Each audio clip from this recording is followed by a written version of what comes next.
हाँ, तो hello brilliant student and brilliant people, how are you? I am going talk about a class 11th physics chapter आपका unit and measurement से। आज का आपका topic है random error, absolute error, relative error and percentage error से। तो मेरे प्रिय छात्रों, देर न करते हुए आते हैं हम लोग टॉपिक पर ज़्यादा कुछ बात नहीं करेंगे, टॉपिक पे आते हैं। टॉपिक पे तो टॉपिक आपका पहला क्या है? Random error. क्या है? Random error. Random error. तो इसके बिफोर एक टॉपिक आता है आपका सिस्टमेटिक एरर। क्या आता है? Systematic error. Systematic error one side ही होता है। जैसे मान लीजिए आपका थर्मामीटर है, तो how many types of thermometer? Fahrenheit, Celsius, Kelvin, Reaumur, रिंकिल and faulty thermometer and digital thermometer. तो फॉल्टी थर्मामीटर हमेशा क्या करता है?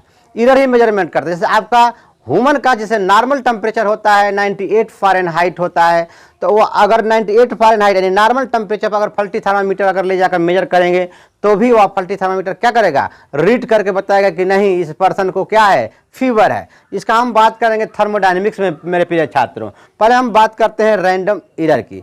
तो रैंडम एरर क्या बोल सकते हैं? Random error, this is a not systematic error. यह एक सिस्टमेटिक एरर नहीं है। सिस्टमेटिक एरर को तो हम सब कंट्रोल कर सकते हैं या सिस्टमेटिक एरर से हम सब डील कर सकते हैं, लेकिन अगर एरर रैंडम हो तो आप क्या करेंगे?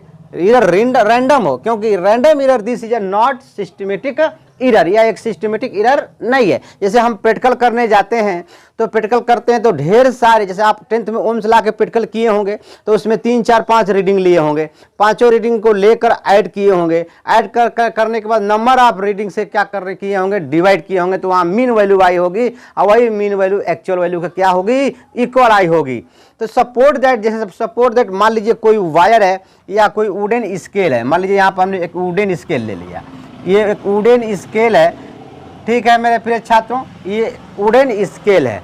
इस वुडन स्केल का actual length support that 0.80 centimetre है। सपोर्ट दैट मान रहे हैं, कंसिडर कर रहे हैं। इसका एक्चुअल लेंथ कितना है? 0.80 सेंटीमीटर है। लेकिन जब यह बच्चों को एक्सपेरिमेंट करने के लिए दे दिया जाए कि इसको एक्सपेरिमेंट करके इसका लेंथ बताइए कि कितना है, तो डिफरेंट मेजर करेंगे वैल्यू, ठीक है। जैसे मान लीजिए, अब एक और बात आपको याद रखना है, अभी मैं बताता हूँ। यह क्या है? आपका एक्चुअल लेंथ है। अब किसी स्टूडेंट ने गया तो इसका लेंथ मेजर किया। क्या मेजर किया? लेंथ मेजर किया, तो कितना बताया कि इसका लेंथ जो है 0.81 सेंटीमीटर हो गया। दूसरे ने मेजर किया, बताया कि 0.82 सेंटीमीटर लेंथ है। तीसरे ने मेजर किया, कहा कि 0.79 सेंटीमीटर लेंथ है। It's okay. चौथे ने किया 0.78 सेंटीमीटर क्या है? लेंथ है। यानी यहाँ डिफरेंट इस एक्चुअल ये लेंथ को डिफरेंट बच्चों ने मेजर किया, इसका लेंथ तो डिफरेंट आया। 0.78 सेंटीमीटर, 0.79, 0.89, 0.82 सेंटीमीटर आया। अब ध्यान से समझिए, ये जो वैल्यू है, ये बात आपको याद रखना है कि ये वैल्यू जितना आप पॉजिटिव एरर कर सकते हैं उतना ही आपका चांस है कि आप नेगेटिव एरर भी कर सकते हैं। अब ध्यान समझिए, इस इंडिविजुअल ऑब्जर्वेशन का, रीडिंग का आप क्या ले लें? एवरेज ले लें। तो इसका जब आप एवरेज लेंगे, क्या लेंगे? एवरेज लेंगे, तो एवरेज को ही हम लोग क्या बोलते हैं? मीन बोलते हैं। एवरेज को ही क्या बोलते हैं? मीन बोलते हैं। तो सारे इंडिविजुअल ऑब्जर्वेशन को आप ऐड करेंगे। क्या करेंगे? ऐड करेंगे। 0.78 प्लस 0.79 प्लस 0.81 प्लस 0.82 और divide by number of reading 4 से हमने क्या किया? डिवाइड किया। इसको आप ऐड करेंगे तो ये वैल्यू आएगी 3.2 डिवाइड बाई 4। इसको आप कटाइए तो ये वैल्यू आएगी 0.80 सेंटीमीटर। अब ध्यान समझिए, ये जो वैल्यू है, ये 0.80 सेंटीमीटर जो वैल्यू है, यह वैल्यू इस एक्चुअल लेंथ के आसपास आती है। क्या आती है? यह जो मीन वैल्यू आई है आपकी, ये जो मीन वैल्यू आया है, यह हमेशा इस एक्चुअल लेंथ के क्या आएगा? इक्वल आएगा या आसपास आएगा। हमेशा एक्चुअल लेंथ के इक्वल आएगा या आसपास आता है, ठीक है। तो मान लें, इसी तरह मान लें कि कोई भी फिजिकल क्वांटिटी है, जैसे मान लीजिए एक मार्कर है, इसका लेंथ मेजर करना है या डायमीटर मेजर करना है, कोई भी फिजिकल क्वांटिटी हो, चाहे वह मास हो, चाहे लेंथ हो, चाहे टाइम हो, जी इन सब का वैल्यू मान लीजिए कि कुछ भी ले सकते हैं या डिफरेंट डिफरेंट आ रहा है। जैसे suppose the value obtain in several measurement are A1 A2 A3 dot dot dot dot dot dot AN reading आपने लिया और वह रीडिंग यन मेजरमेंट है। क्या है? स्मॉल यन मेजरमेंट है। तो सेम इसी तरह से जैसे हमने कहा इसी पॉइंट को क्या कहा हमने कि suppose the value obtain in several measurement, suppose the value obtain in a several, भिन्न भिन्न, ठीक ना, सेवरल मेजरमेंट, ठीक, सेवरल मेजरमेंट क्या लिख सकते हैं? Are several measurement are A1 A2 A3 dot dot dot AN। यह क्या हमने लिया? स्मॉल n मेजरमेंट है, स्मॉल n मेजरमेंट है। तो इसका हम लोग अब क्या निकालते हैं? मीन निकालते हैं। क्या निकालेंगे? मीन। जैसे यहाँ हमने क्या किया, सारे वैल्यू को जोड़कर जितने नंबर ऑफ रीडिंग थी उतने से डिवाइड किया, तो जो इसका एक्चुअल लेंथ था इसी के आसपास इसका एवरेज वैल्यू आ रहा है या मीन वैल्यू आ रहा है। ठीक है, तो यहाँ पर भी हमने suppose the value obtain in a several measurement are A1 A2 A3 dot dot dot dot AN। ये स्मॉल n मेजरमेंट, ये रीडिंग है सब, AN रीडिंग, यहाँ पर नोट कर सकते हैं, रीडिंग ब्रैकेट में लिखा है स्मॉल n मेजरमेंट्स। तो इसको क्या करेंगे आप? A बार क्या लिखेंगे? A bar is equal to A mean is equal to A1 plus A2 plus A3 plus dot dot plus AN upon n से क्या कर देंगे? डिवाइड कर देंगे। क्या कर देंगे? डिवाइड कर देंगे। इतनी बात समझ में आया? OR इसको और क्या लिख सकते हैं? एवरेज वैल्यू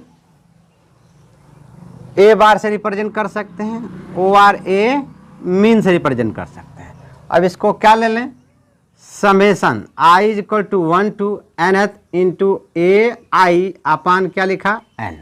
अब ध्यान समझिए, I यहाँ पर इंटीग्रल नंबर है। I क्या है? Integral number. I is equal to 1 2 3 4 dot dot dot dot n तक। ठीक है, यहाँ रखेंगे I इज इक्वल टू 1। ठीक, तो यहाँ I इज इक्वल टू 1 का मतलब इंडिविजुअल रीडिंग A1 लिखेंगे। यहाँ पर I इज इक्वल टू क्या लिखेंगे? 1 लिखेंगे। फिर अगर दूसरा लेते हैं तो यहाँ पर 2, यहाँ पर AI के जगह पर क्या लिखेंगे? 2, IN के जगह पर क्या लिखेंगे? 2। इस तरह से लेंगे। ठीक, आ रही बात समझ में? और इस वैल्यू को ही आप लोग क्या बोलेंगे? ट्रू वैल्यू बोलेंगे। क्या बोलेंगे? True value. जो एक्चुअल वैल्यू के क्या आ रहा है? इक्वल आ रहा है। देखें ध्यान से, एक्चुअल वैल्यू इस वुडन स्केल का कितना था? 0.80 सेंटीमीटर। सपोर्ट दैट, इसको मैं जूम करके बनाया हूँ। इसका एक्चुअल लेंथ कितना है? 0.80 सेंटीमीटर है। जब इसका हमने ये रीडिंग डिफरेंट बच्चों ने रीडिंग निकाला, सपोर्ट दैट, और इस रीडिंग को सम करके नंबर ऑफ रीडिंग से डिवाइड कर दिया, तो यह एक्चुअल लेंथ के इक्वल आया। एवरेज वैल्यू इसको क्या बोलेंगे? ये ट्रू वैल्यू है। ये क्या है? True value. तो true value always equal to the actual length, यानी ट्रू वैल्यू हमेशा एक्चुअल लेंथ के क्या? आसपास आती है। क्या आती है? आसपास आती है। बात समझ में आया? तो ये फॉर्मूला हो गया रैंडम एरर का। किसका फॉर्मूला हो गया? रैंडम एरर का। भाई नाम से भी देखिए, नाम से यहाँ पर आपको समझ में आ रहा होगा। रैंडम एरर का मतलब डिफरेंट इधर उधर, कभी प्लस कभी माइनस कभी जीरो एरर आ रहा है। उन सारे वैल्यूओं को, उस सारे रीडिंग को ऐड जोड़ दें, जोड़कर नंबर ऑफ रीडिंग से क्या कर दें? डिवाइड कर दें, तो वैल्यू क्या आ जाएगी? एक्चुअल लेंथ के आसपास आ जाएगी। ठीक है, तो ये क्या है? ट्रू वैल्यू है। जो ट्रू वैल्यू है, जो एक्चुअल वैल्यू के क्या आती है? आसपास आती है।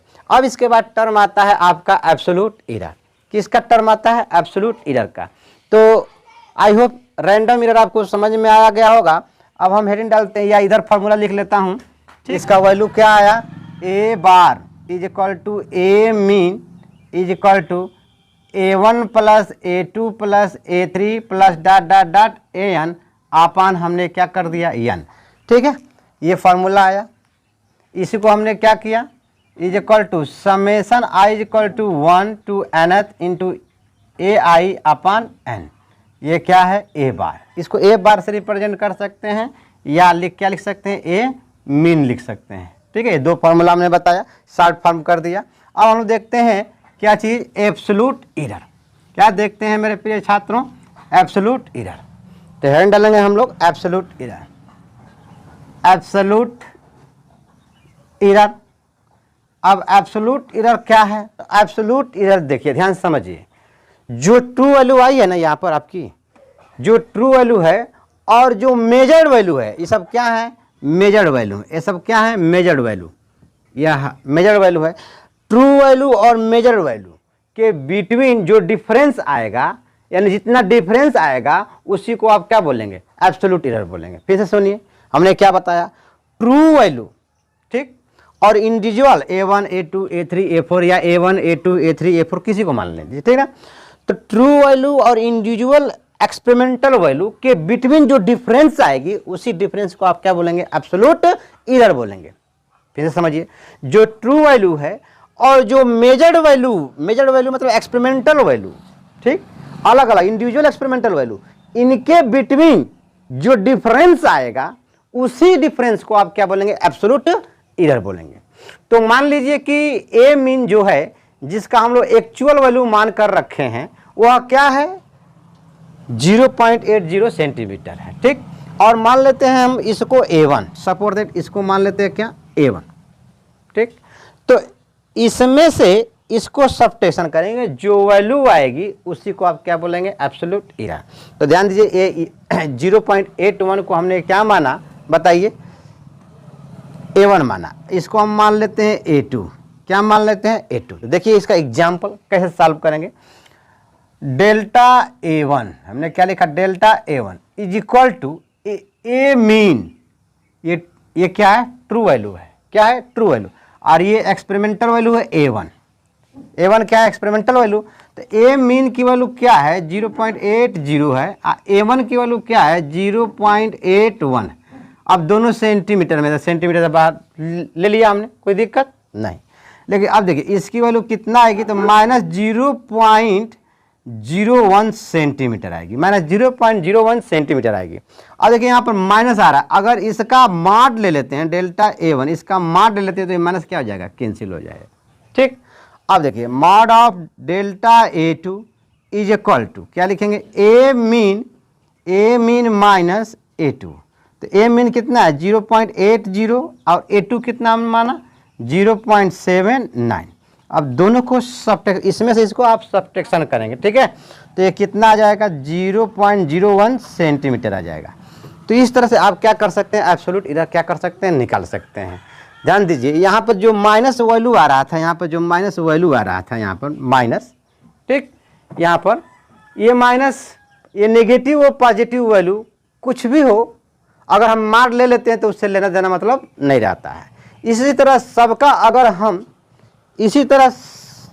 अगर हम वैल्यू माड ले लेते हैं, माड में ले लेते हैं, तो जो माड में वैल्यू जो आ रही होगी उसी वैल्यू को आप क्या बोलेंगे, एब्सोल्यूट एरर बोलेंगे। क्या बोलेंगे, एब्सोल्यूट एरर। तो मान लीजिए, जैसे मान लीजिए हमने मॉड ऑफ डेल्टा A3 ले लिया, तो इसका फॉर्मूला क्या हो जाएगा, is equal to true value minus individual experimental value A3 होगा कि नहीं होगा, बोलो, ठीक है ना।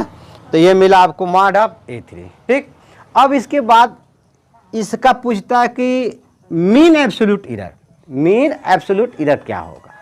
तो मीन एब्सोल्यूट एरर निकालने के लिए आप क्या करेंगे, यहाँ पर जितने एब्सोल्यूट एरर आप निकाले हैं ना, या हम लोग निकाले हैं, उसी को मीन ले लेते हैं। तो मीन लेने का मतलब क्या है, सारे इंडिविजुअल वैल्यू को ऐड करके नंबर ऑफ रीडिंग से क्या कर देंगे, डिवाइड कर देंगे। नंबर ऑफ रीडिंग से क्या कर देंगे, हम डिवाइड कर देंगे। जैसे mod of delta A1 plus mod of delta A2 plus mod of delta A3 dot dot dot dot plus mod of delta AN अपान क्या कर देंगे, एन कर देंगे, ठीक। यानी इसको मीन निकालने के लिए, इसका मीन निकालने के लिए यहाँ पर हम लिख लेते हैं मीन, ओहो mean absolute error, mean absolute error निकालना है तो आप क्या करेंगे, ध्यान समझिए। इसको कैसे रिप्रेजेंट करेंगे, किस सिंबल से रिप्रेजेंट करेंगे। ये जो वैल्यू है यहाँ पर और यहाँ पर, तो यह डेल्टा ए मीन ले लें, डेल्टा ए मीन और माड लगाते हैं। डेल्टा ए मीन को माड से रिप्रेजेंट करते हैं। अब यहाँ पर क्या लिखेंगे, mod delta A one plus mod delta A two plus mod delta A three plus dot dot dot dot plus mod of delta A N upon divide by 1 2 3 कितने हैं, यानी एन ले लिया हमने, एन से क्या कर देंगे, डिवाइड कर देंगे। तो यह मीन एब्सोल्यूट एरर मिल जाएगा। क्या मिल जाएगा, यहाँ से मीन एब्सोल्यूट आपको एरर मिल जाएगा। क्या कहेंगे इसको, arithmetic mean of all the absolute error in mean absolute error. ठीक, अब ये क्या है, यह वैल्यू किसको रिप्रेजेंट करती है, तो एक्चुअल वैल्यू को रिप्रेजेंट करेगी। ये mod of delta A mean किसको रिप्रेजेंट करेगी, तो एक्चुअल वैल्यू को रिप्रेजेंट करेगी। ठीक है, किसको रिप्रेजेंट करेगी, एक्चुअल वैल्यू को रिप्रेजेंट करेगी। अब इसके बाद टर्म आता है रिलेटिव एरर। क्या टर्म आता है, रिलेटिव एरर।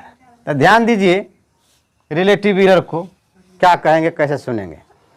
तो रिलेटिव एरर, रिलेटिव एरर, तो रिलेटिव एरर कुछ पूछता है what is a relative error, तो आप क्या कहेंगे, this is the ratio of the absolute error and true value. तो एब्सोल्यूट एरर ये है आपका, absolute error and true value. तो ट्रू वैल्यू क्या है, तो ए मीन है, ये ए मीन यानी ट्रू वैल्यू। ठीक, absolute error and true value, ये ट्रू वैल्यू और ये क्या है, एब्सोल्यूट वैल्यू। यहाँ पर आप, मैं लिख देता हूँ, ये सब इसको क्या कहेंगे आप, एब्सोल्यूट एरर बोलेंगे। तो एब्सोल्यूट एरर और ट्रू वैल्यू के रेशियो को हम क्या बोलते हैं, रिलेटिव एरर। यानी this is the ratio of the absolute error and true value are called relative error. तो रिलेटिव एरर को क्या लिखेंगे, relative error is equal to mod of delta A mean, mod of delta A mean upon क्या लिखेंगे, ए mean. और कैसे represent करेंगे इसको, डेल्टा ए, किससे, डेल्टा ए से, और इसको किससे रिप्रेजेंट करेंगे, ए बार से। किससे रिप्रेजेंट करेंगे, ए बार से। किसी किसी बुक में डायरेक्ट ऐसे लिख दिया, डेल्टा ए अपॉन ए। तो डेल्टा ए क्या है, ए जो मेजरमेंट इंडिविजुअल वैल्यू मेजरमेंट है ए मीन का, ये ट्रू वैल्यू का। ठीक, ट्रू वैल्यू का मतलब एक्चुअल वैल्यू। हमेशा हमने बताया कि एक्चुअल वैल्यू और ट्रू वैल्यू एक दूसरे के क्या आती हैं, आसपास आती हैं। एक दूसरे कैसे आती हैं, तो आसपास आती है। तो ट्रू वैल्यू और एब्सोल्यूट वैल्यू के रेशियो को ही आप क्या बोलेंगे, रिलेटिव एरर बोलेंगे। क्या बोलेंगे, रिलेटिव एरर। आई होप इतनी बात समझ में आ गई होगी। अब टर्म आता है परसेंटेज एरर का। किसका टर्म आता है, परसेंटेज एरर का। तो परसेंटेज एरर प्रतिशत त्रुटि, हिंदी में बोलेंगे प्रतिशत त्रुटि, प्रतिशत त्रुटि। तो ध्यान दीजिए, इसको एक्सप्रेस करने के लिए रिलेटिव एरर में 100 से क्या कर दें, मल्टीप्लाई कर दें, कुछ मत करें। यानी percentage error is equal to relative error, क्या लिखेंगे, रिलेटिव एरर इंटू क्या कर दें, 100। रिलेटिव एरर क्या है, mod of delta A mean upon A mean. A mean बोले तो ट्रू वैल्यू है और डेल्टा ए मीन जो है एब्सोल्यूट एरर है। तो यह एब्सोल्यूट एरर का एवरेज है और यह क्या है, यह रैंडम एरर का एवरेज वैल्यू है। यानी यह रैंडम एरर का आपका मीन है और ये एब्सोल्यूट एरर का मीन है। ध्यान दीजिए, तो इसको हम लोग डेल्टा ए बार से रिप्रेजेंट करेंगे और इसको किससे रिप्रेजेंट करेंगे, ए बार से। किसको रिप्रेजेंट करेंगे, तो ए बार से। तो इसको किसी किसी बुक में ऐसे लिखा था, डेल्टा ए अपॉन ए। अब इनमें 100 से मल्टीप्लाई करना है। किससे मल्टीप्लाई करना है, 100 से। तो इंटू यहाँ पर क्या कर देंगे, 100। यानी रिलेटिव एरर को एक्सप्रेस करने के लिए, प्रोड्यूस करने के लिए, फार्मूला अप्लाई करने के लिए, रिलेटिव परसेंटेज एरर को अप्लाई करने के लिए रिलेटिव एरर का हेल्प लेंगे। उन रिलेटिव एरर के फार्मूले में 100 को क्या कर देंगे, चिपका देंगे। तो relative error into 100 is equal to percentage error. यानी percentage error equal to relative error into 100। और रिलेटिव एरर का फॉर्मूला क्या है, mod of delta A mean upon A mean. A mean है क्या, ये है क्या, ट्रू वैल्यू है, ट्रू वैल्यू जैसे एक्सेलरेशन ड्यू टू ग्रेविटी कितना होता है 9.8 मीटर पर सेकेंड का स्क्वायर होता है। वैसे तो यह at place to place value इसकी क्या होती है, डिक्रीज होती है या इंक्रीज होती है। ठीक है, तो ये आज का टॉपिक रहा आपका random error, absolute error and relative error, percentage error. ठीक है, मिलते हैं नेक्स्ट टॉपिक में इसी के टॉपिक से जुड़े हुए न्यूमेरिकल के साथ। तब तक के लिए इट्स ओके, बाय।